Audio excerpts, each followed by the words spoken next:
5 days later, the high priest Ananias went down to Caesarea with some of the elders and a lawyer named Tertullus, and they brought their charges against Paul before the governor.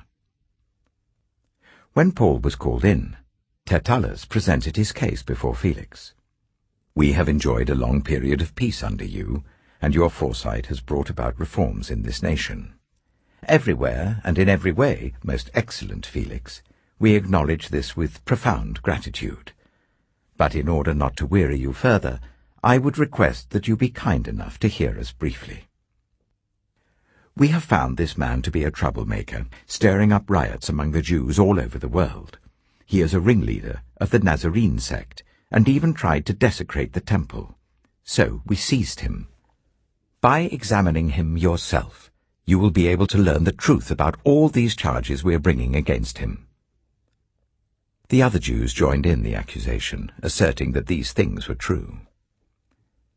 When the governor motioned for him to speak, Paul replied, "I know that for a number of years you've been a judge over this nation, so I gladly make my defense.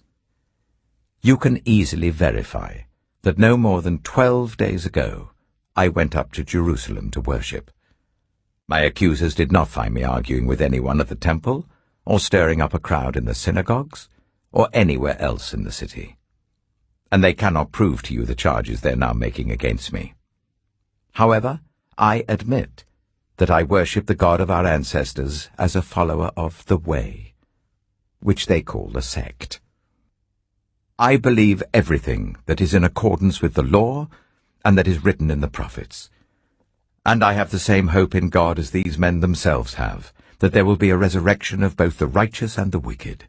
So I strive always to keep my conscience clear before God and man.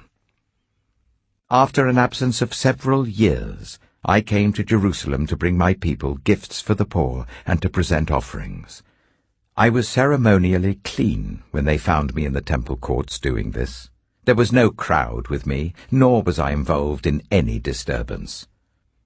But there are some Jews from the province of Asia who ought to be here before you and bring charges if they have anything against me.